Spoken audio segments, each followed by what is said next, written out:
Olá, eu sou a Karime Shukri Delay e hoje nós estamos no GuiaCast, que é o podcast da Guia Saúde. E, inclusive, você profissional da área da saúde ou médico que deseja ter um fluxo novo de pacientes, já tem sua agência, tem seu Instagram, mas deseja um fluxo novo de pacientes, a Guia Saúde é uma plataforma que vai poder te auxiliar e trazer novos pacientes para você também. E hoje nós estamos com a participação especial da doutora Lorena Wiesentheimer, que é dermatologista e especialista em transplante capilar. E nós vamos bater um papo sobre todas as novas técnicas e tratamentos possíveis para quem deseja realizar esse procedimento. Doutora, muito obrigada por ter aceitado o nosso convite. É um prazer tê-la aqui conosco. Eu que agradeço a oportunidade, Karine. Vamos lá. Bom, e para a gente começar, eu sempre gosto de perguntar como que foi o início da sua trajetória até você se especializar nessa parte de transplante capilar. Não só capilar, você também faz sobrancelha, barba, né? Uma área bem extensa, né? Sim, tem bastante coisa. Eu sou médica dermatologista. Quando eu comecei a área de dermatologia, eu não imaginava que eu ia parar na parte capilar.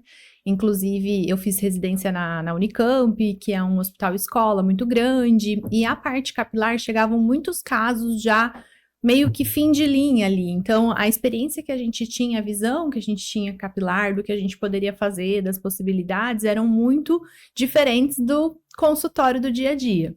E aí foi quando eu me mudei para São Paulo, era meu noivo que morava lá na época, e aí eu fui para morar com ele. E comecei a atender no consultório e as queixas capilares cada vez mais frequentes. E eu não tinha tanto domínio dessa área, porque é uma área muito complexa, e por mais que você seja dermatologista, você não sai especialista nessa área capilar. Então é algo muito diferente, é um mundo à parte que eu falo. Então não é todo dermato que tem domínio da área capilar. E aí surgiu essa vontade de me especializar na área de cabelos. Foi quando eu fiz a especialização da USP, e aí me especializei focado na área capilar. Eu vi que era realmente um mundo à parte, que tinha muita coisa, que era possível fazer muita coisa pelos pacientes. E eu sou muito resolutiva, eu sou muito prática. Então eu sempre quis resolver também o problema. E aí chegava num ponto ali do tratamento clínico que era um pouco limitado. Então a gente tinha uma melhora, e tratamento clínico é fundamental, né? Que são os tratamentos capilares, injeções, tomar remédio, medicações, enfim.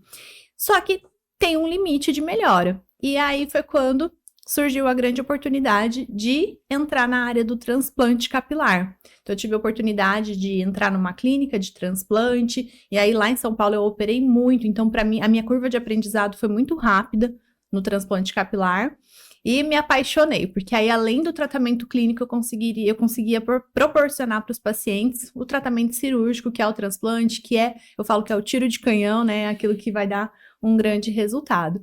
Então, foi de surpresa, eu nem imaginava parar nessa área. No começo até tinha um pouco de rejeição, assim, porque eu não conhecia. E aí foi quando eu comecei a me especializar, a conhecer, que eu fui me apaixonando. Hoje eu faço apenas a parte capilar. Então, eu já fiz, né, como dermato, procedimentos, preenchimento, botox, mas hoje o cabelo me chamou mesmo, então eu só consigo me dedicar para a parte capilar. Então, eu faço tanto tratamentos clínicos quanto cirúrgicos, e aí dentro do transplante, igual você comentou, cabelo, sobrancelha, barba, aí é um mundo infinito. Que legal, doutora. Então, né, não é à toa que você hoje é uma referência quando se fala em transplante capilar, não só aqui em Maringá, mas em toda a região. Falou em transplante, já vem o seu nome, Lorena Wiesentheimer, e é muito legal conhecer essa trajetória para chegar até aqui. Bom, então para a gente começar falando um pouco sobre os procedimentos em si, como funciona o transplante capilar e quais são as principais técnicas utilizadas atualmente? Tá. Então, assim, transplante capilar, primeiro que não é tudo igual, né? A forma como ele é feita pode até ser parecida, mas as tecnologias que são utilizadas, a técnica em si varia de lugar para lugar, né? Então, hoje nós utilizamos um motor para fazer a retirada dessas unidades foliculares. Então, para quem não sabe, os folículos são tirados de uma área que a gente chama de área doadora e passados para a área que vai receber. Então, seja cabeça, barba, cílios, sobrancelha. A forma que esse folículo ele é retirado, a gente usa um motor que a gente brinca que é a Ferrari do transplante capilar, então vai tirar de forma muito delicada dessa região e transferir para outra área. A técnica chama técnica FUE, que é a retirada de folículos um por um. Antigamente tinha uma técnica que ainda alguns cirurgiões fazem, mas que hoje praticamente foi abolida, que é a técnica FUT, que a gente tirava um retalho da região doadora, então fazia um corte, costurava essa área, então era mais invasiva e transferia depois esses folículos, mas hoje não tem essa necessidade. Hoje, com o uso de um motor específico, a gente consegue retirar um por um. Então, ficou muito mais delicada a técnica, mas lembrando que por mais que seja minimamente invasivo, é uma cirurgia, então precisa ter um médico ali, tanto no planejamento, estratégia e na execução do procedimento. Excelente, eu realmente também não conhecia, né, esse universo de transplante.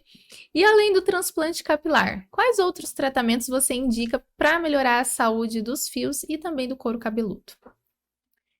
O transplante, ele é um tratamento. Então, muita gente acha que assim, eu vou fazer o transplante para não precisar tratar, para não precisar fazer mais nada. E na verdade, não, ele é um tratamento complementar, né? Muitas vezes indicado para quem tem calvície, que já está começando a perder os fios, mas é muito importante a gente tratar os fios nativos, que são aqueles que ainda estão ali, que não se perderam. Então, de tratamento clínico, medicações por via oral, hoje a gente faz, e outros procedimentos de consultório. De procedimentos, existe o MMP, que é um microagulhamento, que a gente vai levar medicações específicas para o couro cabeludo através desse microagulhamento leve. Existe a terapia regenerativa, que falando um pouco disso, é o futuro da tricologia, na verdade é o presente, né? Mas nos países europeus isso já vem sendo usado há muito tempo, e nós fomos pioneiros aqui de trazer isso agregado ao transplante, então eu posso falar um pouquinho mais. Mas a terapia regenerativa, basicamente, é você restaurar o funcionamento do folículo, que é um folículo que está doente. E para isso, a gente pode utilizar tecidos do próprio corpo. Por exemplo, o próprio folículo saudável, ele pode ser uma fonte doadora de células que vão regenerar os folículos doentes. Então, é algo que a gente associa bastante. Os exossomos, que também são derivados de planta, que vão ativar esse folículo. E os tratamentos são infinitos. Os lasers também que a gente associa, enfim. Então, daí é um tratamento conjunto, né, doutora? Para que realmente chegue aquele resultado final que o paciente tem, né, por completo. E a cura? Existe uma cura, por exemplo, tem um problema e fez o transplante, fez o tratamento, curou. Ou não, é algo contínuo mesmo que esse paciente vai levar.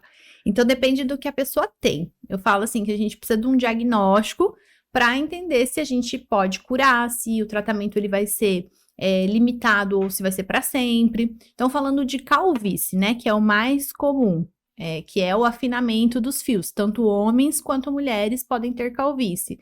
Não existe cura. É um processo que a gente chama de alopécia androgenética. Genética porque vem da genética, andro porque tem os fatores masculinos, os hormônios masculinos envolvidos, e não vai ter uma cura. Então, o que a gente consegue é tratar, é melhorar, é voltar no tempo, é retardar o processo, mas cura não existe. E o transplante, ele vem para contribuir com esse tratamento contínuo também. Então, além do transplante, é muito importante combinar o tratamento clínico. Excelente. O transplante de sobrancelhas e barba, ele também hoje, ele tem sido procurado? E quais são os casos mais comuns em que esses procedimentos são recomendados? Demais! Transplante de barba é algo que vem aumentando muito. E os homens que querem parecer mais velhos, eu tenho muito paciente empresário que às vezes quer passar uma seriedade maior. A barba, ela também é a moldura da região mandibular, então os homens que querem ter um contorno melhor, deixar o rosto mais quadrado, são inúmeras, assim, as indicações. Mas é um transplante que vem aumentando muito, principalmente países latinos que tem essa coisa da barba, né? E sobrancelhas, a gente tem paciente homem também, mas a maioria são mulheres que querem restaurar essa região. ou porque perderam por excesso de retirada, antigamente era moda, né? Ter aquela sobrancelha bem fininha, arqueada, e hoje a moda é ter sobrancelha mais peludinha, a gente vê muitos procedimentos como a brow lamination, que faz aquele levantamento do olhar, que inclusive pode ser associado ao transplante, então elas querem ter pelo. E a micropigmentação, muitas não querem mais utilizar a micropigmentação, porque querem mais essa linha natural de ter o próprio pelo, e outras gostam da micropigmentação, mas querem ter pelos de verdade. Então, a gente até usa bastante a micro como um fundinho ali. Então, é uma associação de procedimentos bem legal, que eu sempre indico as micropigmentadoras, porque dá aquele fundinho e depois vem os pelos originais ali para trazer ainda mais volume para a região dos olhos. E as sobrancelhas, elas são a moldura do nosso olhar, né? Não sei se você já viu aquelas montagens que tem sem a sobrancelha e com a sobrancelha, a pessoa muda completamente. Então, é um procedimento que está aumentando demais, é uma febre. Eu diria que até mais do que a barba, a sobrancelha hoje é um transplante que é uma febre entre as mulheres. E você falando, me veio à mente que foi essa semana, ou semana passada, que eu vi, acho que foi MC Mirella que postou no Instagram e apareceu ali recomendações de transplante de sobrancelha, mostrando o resultado.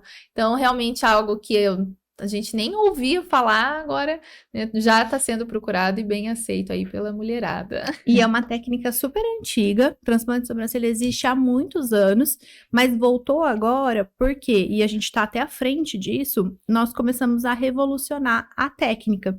Então, antes fazia com o fio raspado. Então, demorava muito tempo para a mulher ter ideia de como ia ficar o resultado. Hoje, a gente faz essa técnica com fios longos. Então, a mulher sai no dia já com as sobrancelhas prontas. Só que vai passar por um processo que aqueles fios das sobrancelhas eles vão cair, os implantados, depois começa a nascer novamente. Mas ela já consegue ter uma ideia, uma previsão de como que o resultado vai ficar. Então, os pacientes saem de lá querendo sair para balada para usar a sobrancelha, porque já fica muito bonito o pós-imediato. Que legal, eu imagino, né? A experiência, porque a gente quer o resultado. Muitas vezes, o que mais a gente vê sofrendo em relação a procedimentos estéticos é a espera desse resultado que vai, né, vir com o tempo. Mas imagino a alegria que elas saem, né, com o procedimento já perfeito.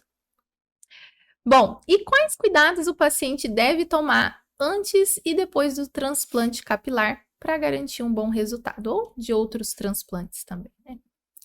Vamos falar então do capilar, né? A gente sempre orienta, primeira coisa, uma consulta, né? É muito importante. Tem lugares que às vezes a consulta não é com o médico, mas essa avaliação médica, essa consulta médica, esse momento é muito importante primeiro para o diagnóstico. Isso é essencial para o resultado, porque tem alguns diagnósticos que são contraindicados, então a gente não pode realizar o transplante. Então, para o sucesso, primeiro uma consulta médica. E nessa consulta a gente vai avaliar se precisa ou não fazer o tratamento clínico antes. Tem alguns pacientes que nós já vamos indicar direto o transplante e vamos entrar com o tratamento depois. E outros pacientes que muitas vezes a gente precisa melhorar esse couro cabeludo. Então, tratar, deixar o couro cabeludo mais saudável, ver se não tem aquelas dermatites, que são dermatites seborreicas, que inflamam muito o couro cabeludo. Então, ele precisa estar saudável para a gente conseguir. É igual um solo, né? Esse solo ele tem que estar saudável, fértil, para a gente ter uma boa plantação e uma boa colheita. Então, é a mesma coisa com o couro cabeludo. E aí, a gente precisa, às vezes, fazer a associação de tratamentos antes, mas isso vai ser indicado em consulta. E no pós, também, sempre cuidar. Tem aquela fase inicial, que é a fase da pega, que a gente brinca que é igual plantar grama. Então, assim, tem que regar as plantinhas uns 2, 3 dias, para ter uma fase de pega legal. A gente pede um repouso de uns 2, 3 dias, mas a recuperação é muito rápida. Então, a partir do 3º dia, o paciente já pode fazer de tudo, pode colocar boné se precisar, a mulher pode pôr lenço, enfim, já dá para cobrir. E aí, com 7 dias, a gente faz a primeira lavagem, então é esse momento que a gente vai retirar as casquinhas já vão embora, o aspecto já fica muito mais bonito, e depois o cuidado durante todo o ano, que a gente vai acompanhar até chegar ao resultado final. Então, tem um acompanhamento ainda de 1 ano, que você falou? Isso mesmo, a gente acompanha até o resultado final, independente do tipo de transplante. Que legal. Então, a gente tem, né, pacientes que muitas vezes estão buscando aí o tratamento, entrar em contato com a doutora Lorena e já começar a realizar esse sonho, né, doutora? Isso mesmo, e é um sonho mesmo para eles, assim, é transformador. Mesmo quem às vezes fala, ai, eu nem ligo tanto. Aí depois a gente vê que o jeito de falar da pessoa mudou. As esposas falam muitas vezes, o homem ele não fala, eu não ligo, já tô acostumada, a esposa vai lá e traz ele, fala, não, doutor, eu quero que ele melhore. E depois eles falam, nossa, doutora, eu nem imaginava que eu tava desse jeito, porque eu coloco a foto do antes ali, quando entra no consultório, e eles falam, nossa, nem imaginava que eu tava precisando tanto. Nossa, que legal. Imagino o quanto deve ser gratificante, né? Ver essa Muito. alegria e autoestima que é tão importante para todos, né? E doutora Lorena, você até vi nos noticiários, foi a pioneira em relação a transplante de cílios, uma técnica nova que surgiu. Eu gostaria que você comentasse um pouco com a gente, com o público que está nos ouvindo. É uma super novidade, né? Poucas Sim. pessoas imaginavam que seria possível ter pelo de verdade nos cílios, né? Tem muito procedimento que são feitos para melhorar, mas cílios de verdade. Então, é uma técnica que eu trouxe de fora e que nós estamos aperfeiçoando ela nesse momento para que fique muito natural. Igual eu falo, transplante bonito é aquele que você não percebe que é transplante, tanto capilar, sobrancelhas e agora os cílios. E qual que é a grande dificuldade dos cílios? Também é um fio que vem do cabelo.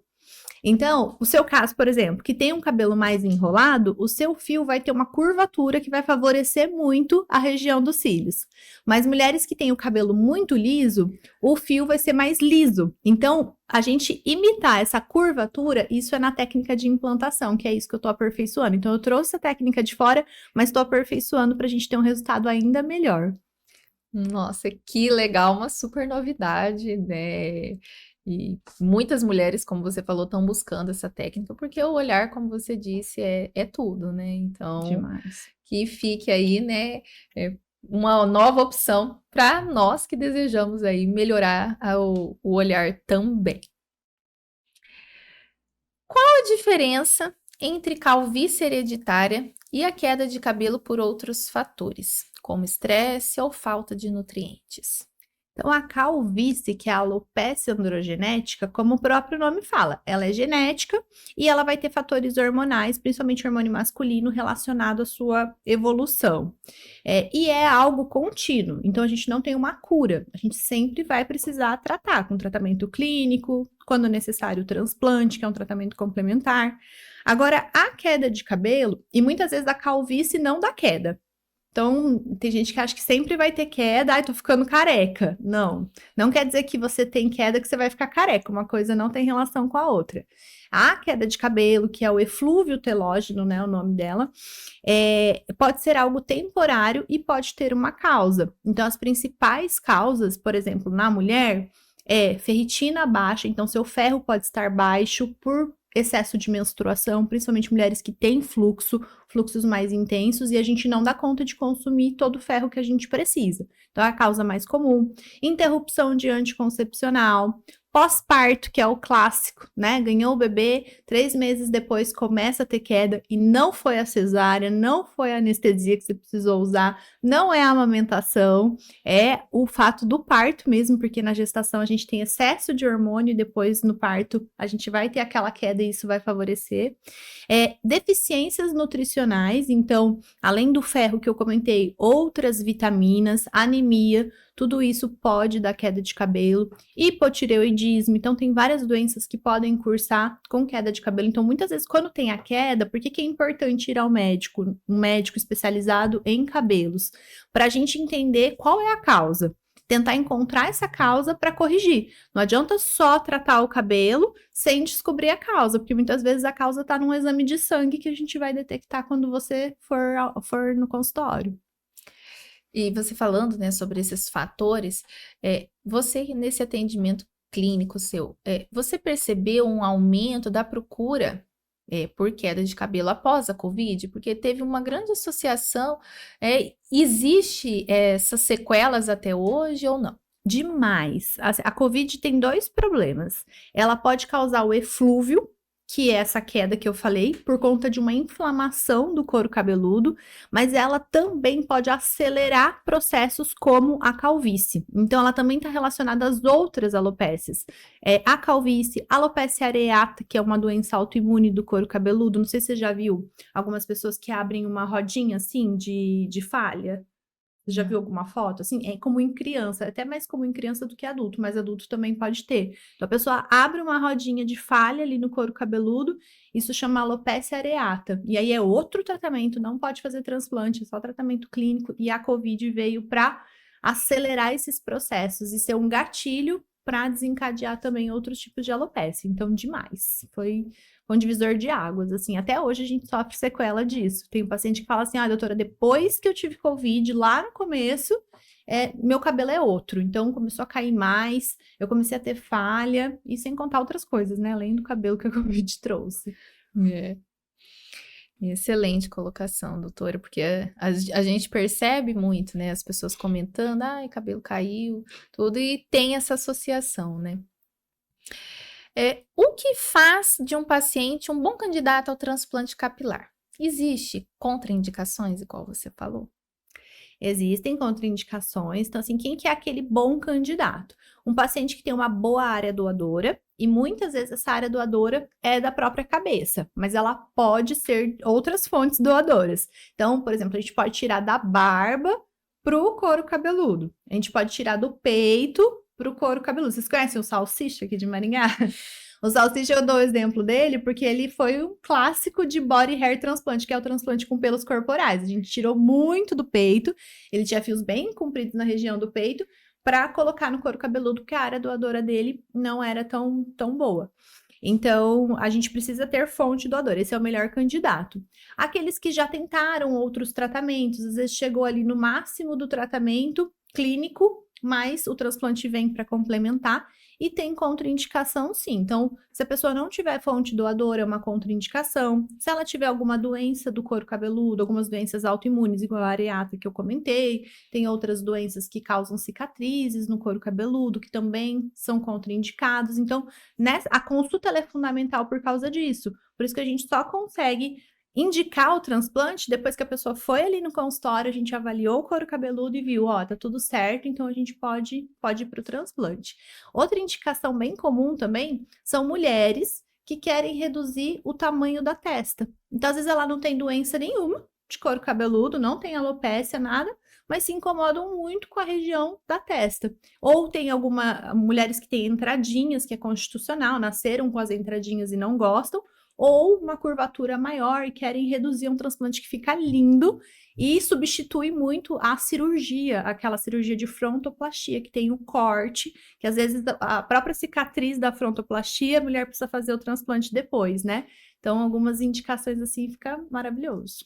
Excelente, você falando, o meu marido que tá ali já deve até ter lembrado que eu falei para ele que eu tinha vontade de fazer.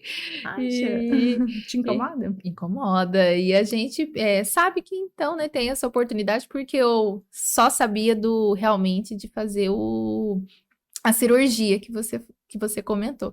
E assim como eu, você também que está ouvindo e tem o desejo, temos aí uma opção de fazer o transplante que não fica nem a cicatriz, né? Assim, algo... E até esse transplante de redução de testa, a gente pode fazer com a técnica long hair.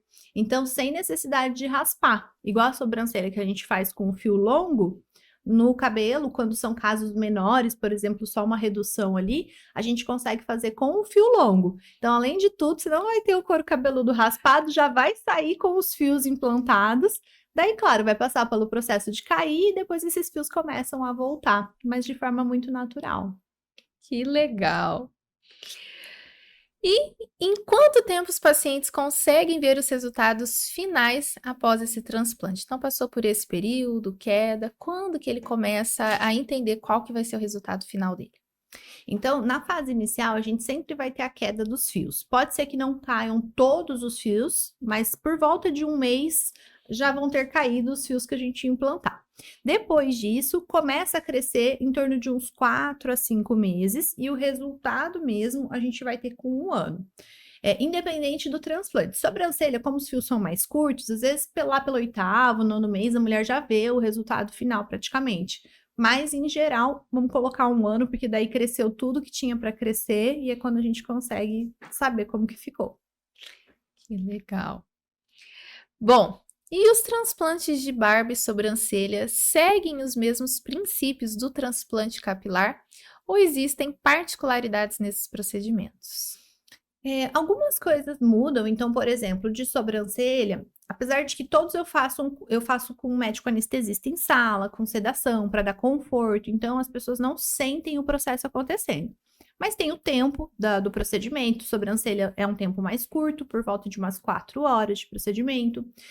Barba, cabelo, já é um transplante mais longo, por volta de 8, 9 horas de procedimento. O paciente não sente porque ele está dormindo ali confortável, mas é um processo mais longo.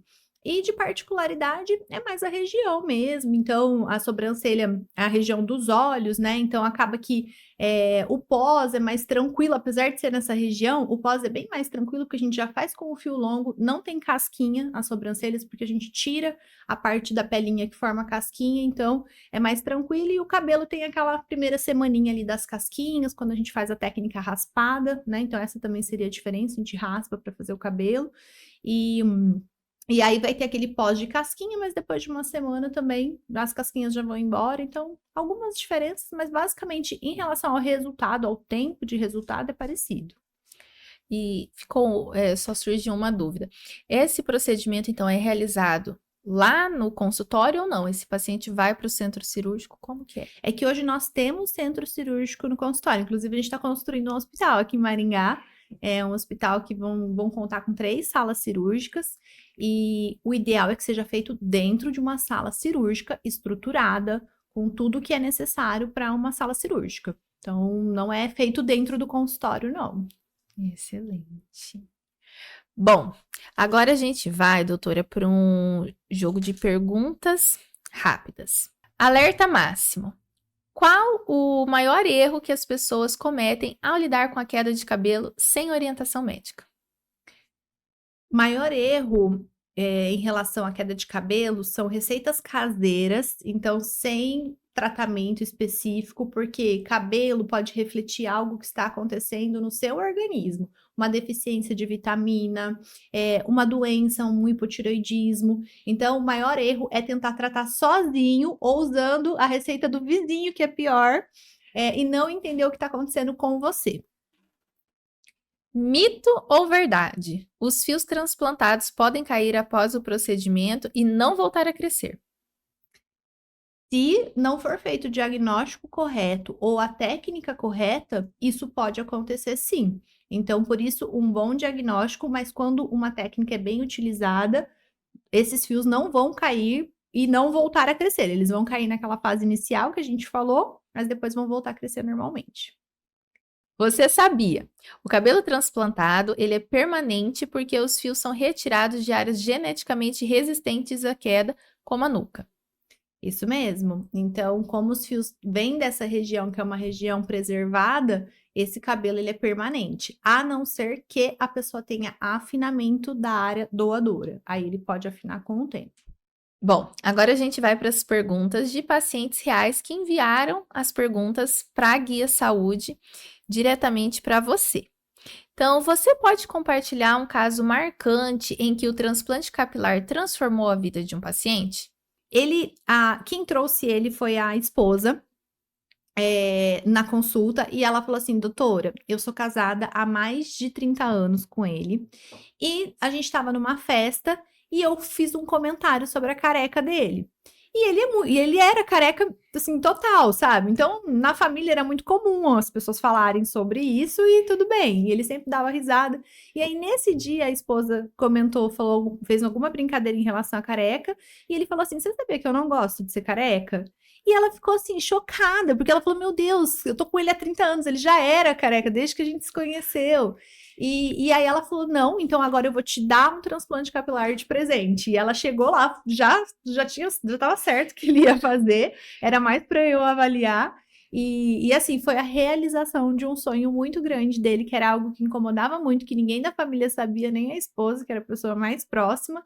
E para ele, assim, mudou da água para o vinho a vida dele. Então, esse caso me marcou muito. Eu vou contar o de sobrancelhas também, que também me marcou, porque ela nunca teve sobrancelhas. E aí, no dia da cirurgia, terminou, a gente faz cirurgia com sedação. Então, por mais que a pessoa vá embora acordadinha, né? Foi feita a sedação, a gente sempre orienta direto para casa. Ela falou, no dia seguinte, eu fui ver como é que ela tava. Ela falou, doutora, eu vou te contar. Ontem eu saí daqui, eu fui jantar com o meu marido e foi o melhor jantar da minha vida, porque eu tava tão bem de autoestima que para mim, assim, foi tudo. Ela falou assim: eu sei que você me orienta ao repouso, mas eu falei, eu tô com as sobrancelhas, eu vou, porque eu nunca te salvou meu casamento. Então, assim, olha só como pode repercutir na vida da pessoa, né? E lógico, tem gente que não liga muito, faz mais pela autoestima, para melhorar, para agradar a esposa, mas tem muitas pessoas que sofrem bastante com a perda de cabelo, sobrancelhas, enfim. Nossa, que legal. Então, assim, realmente depoimentos de pessoas que você viu a história, viu transformar a vida e é aquilo que você falou. Tem gente que não liga tanto, mas tem pessoas que estão em sofrimento realmente por conta Sim. dessas falhas e deve ser realmente muito gratificante ver esses resultados. Outra paciente mandou. Quais são as principais dúvidas ou medo que você vê os seus pacientes tendo antes de realizar o transplante capilar? Acho que dúvida se vai doer, eles têm muito medo, né, de sentir dor, então como a gente faz com sedação, não sente o procedimento. No pós eu sempre falo, a região implantada fica meio anestesiada, então geralmente a pessoa não sente nada. Onde pode incomodar um pouquinho é a área doadora, então a área que fornecer. Isso varia, tem gente que vai sentir só uma coceirinha, tem gente que não sente incômodo, mas algumas pessoas sentem dor. Comparado com outros procedimentos, é uma dor tolerável, é tranquilo, a gente responde com dipirona, medicações mais simples assim. Então essa é uma dúvida muito grande. Aqui você comentou se o fio ele cai e não volta a nascer, né? Se existe algum tipo de manutenção que a pessoa tem que fazer, e na verdade é só tratar os fios nativos, e geralmente os fios do transplante são permanentes. E uma dúvida muito comum é achar que onde a gente tirou os fios, esses fios vão voltar a nascer ali. E não, uma vez que você tirou da região doadora, eles não voltam a nascer na área doadora, eles vão nascer onde a gente implantar. Por isso que é tão importante a forma como esse folículo é tirado, o tipo de tecnologia que é utilizado, porque não volta a nascer naquela região. Então, é uma fonte que vai se esgotar. Por isso que a pessoa não pode fazer 1000 transplantes na vida dela, porque uma hora não vai ter mais fonte doadora. E daí, nessa região que tirou, não fica falha nenhuma. Assim, visivelmente, não. Se for feito da forma certa, não fica, porque daí a gente usa um material bem de qualidade e a forma como é retirado também é aleatório, então vai fechar ali e não vai dar para ver que foi tirado. Excelente. Então, tem, né? Você falou da diferença de técnica. Então, quando tira aquela faixa, fica daí uma cicatriz, Isso. uma região sem. Como que é? A técnica FUT, que é aquela do corte, ficava aquela cicatriz ali no local. Inclusive, hoje em dia, eu tenho uma técnica que eu faço uma nanocapilar, que é como se fosse uma micro tatuagem na região da cicatriz para camuflar. Então, às vezes a pessoa vai fazer, por exemplo, um segundo transplante, vai precisar raspar o cabelo e vai estar aquela cicatriz ali atrás. Então, a gente faz essa micro tatuagem para camuflar essa região e às vezes até implanta o folículo na cicatriz para camuflar também. Nossa, que legal. Então, é um tratamento completo. Até se ficar a cicatriz já tem solução, né, Isso doutora? mesmo. E doutora Lorena, você tem uma técnica que você realmente fundou essa técnica, que é o transplante capilar regenerativo. Você pode comentar um pouco com a gente como que é essa técnica? O transplante capilar regenerativo é a combinação do tratamento cirúrgico, que é o transplante, junto com o tratamento clínico feito dentro do procedimento. Então, como que é? Por que é regenerativo?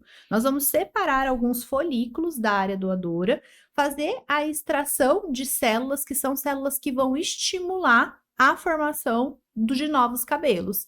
E aí nós vamos aplicar essa solução no couro cabeludo e essa solução vai ser o estímulo e o tratamento dos fios nativos. Então a gente, além de implantar fios novos, a gente trata aqueles nativos e isso favorece muito o resultado, porque a gente vai ser um ganha-ganha, né? Os fios implantados mais os fios nativos que vão ser tratados. E foi um método que a gente desenvolveu há 3 anos, eu estive na Itália. É um tratamento que é feito fora do transplante também. Então, pode ser feito de forma clínica. A pessoa está ali com alopecia e a gente faz a combinação desse tratamento. Mas a gente incluiu isso dentro do transplante, esse é o nosso método, que é combinar as duas coisas para otimizar o tempo. E tem um público específico para essa técnica ser feita Todos ou que não? têm calvície. Então, todos os pacientes que têm alopecia androgenética vão receber esse método. E doutora Lorena, você também é a fundadora do Hair Academy, que é um curso, né, de especialização. Eu gostaria que você comentasse um pouco com a gente como que é feito essas aulas. O Hair Academy ele é uma comunidade médica, então é uma escola que hoje a gente tem até um programa de pós-graduação, então a gente forma colegas médicos para ficarem especialistas na área de transplante capilar e tricologia, e nós temos vários cursos também, tanto cursos online quanto cursos presenciais. Inclusive, semana que vem eu já estou indo para ministrar o hands-on em transplante capilar e também a parte prática da pós-graduação e o workshop de sobrancelhas. Então, a gente pega ali um período e faz todos os cursos acontecerem. E o Hair Academy hoje já formou mais de 1.000 médicos na área de transplante e, além disso, nós escrevemos, eu e a minha colega Thalita Carlesso, nós encabeçamos 2 livros da área de transplante, o primeiro de transplante capilar FUE do Brasil e o primeiro mundial de transplante de sobrancelhas. E agora, em julho, nós vamos lançar o nosso 3º livro, que é o de terapia regenerativa, que a gente vai explicar um pouco mais sobre essa terapia do futuro, que na verdade já é um presente, que é o tratamento capilar regenerativo. E é voltado, então, para dermatologistas que desejam seguir essa área de transplante capilar. Colegas médicos em geral, porque você não precisa ser cirurgião plástico ou dermatologista para fazer o procedimento de transplante. Então, médicos em geral. Excelente, obrigada por compartilhar conosco. E você, profissional da área médica que deseja realizar o curso, o Hair Academy, pode entrar em contato com a doutora Lorena Visentainer, que ela vai te passar as informações, toda a equipe vai te passar as informações e com certeza vai agregar muito na área profissional, né, doutora? Isso mesmo. E eu sempre falo, né? Escolha bem o seu mentor. Quem que te inspira, né? Quem que vai te ensinar da forma correta, porque isso é fundamental. E não é só saber fazer o procedimento, é entender tudo sobre cabelo. Eu acho que isso que faz o profissional ele ser diferenciado. Ele não tá ali só executando um procedimento, ele entende o porquê daquilo tá acontecendo, ele entende muito bem as técnicas e ele vai conseguir conduzir esse paciente no pós-operatório. As intercorrências, né, que podem acontecer, que hoje a gente tem visto que tem surgido, né, nas áreas voltadas aí para estética, tudo. Então, ter realmente esse profissional, assim como você, que conhece, sabe o que está fazendo, para garantir que esse resultado seja um resultado duradouro também e saudável, né? Exatamente. Bom, doutora Lorena, nós estamos chegando ao final do nosso podcast e foi muito gostoso ter esse bate-papo aqui com você. E eu gostaria que você deixasse uma mensagem para os nossos ouvintes, para aquelas pessoas que desejam realizar o procedimento, às vezes tem alguma dúvida, tem receio. Que mensagem você gostaria de deixar? Bom, primeiro eu queria te agradecer, Karime, pelo convite. É uma honra estar aqui, podendo falar sobre algo que eu amo tanto e faço com tanto amor. E o que eu queria deixar é que você busque uma pessoa, um profissional que te passe confiança, que isso é fundamental, né? Muitas vezes as pessoas às vezes acabam buscando ali por preço e acabam deixando de lado a qualidade, a segurança, aquilo que você é um sonho, né, que você está depositando ali. Então, procurem profissionais que te passem realmente confiança, marque uma consulta para você ser avaliado, para entender qual que é o tratamento que vai ser para o seu caso específico, né? A gente trata cada paciente de forma individualizada. Então, para uma pessoa, o transplante pode funcionar, para outra, a opção do tratamento clínico pode ser melhor. Então, que você realmente faça essa busca e busque profissionais que passam confiança. Muito obrigada, doutora. Muito bom tê-la aqui conosco. Agradeço mais uma vez você ter aceitado o nosso convite para participar. E você que está nos ouvindo, profissional da saúde, que deseja também participar do Guia Cast, basta nos seguir nas redes sociais, que é o Guia Cast Oficial, que algum dos nossos assessores vai entrar em contato com você, vai te passar todas as informações. Doutora Lorena, muito obrigada. Eu que agradeço, Caribe. Obrigada pelo convite.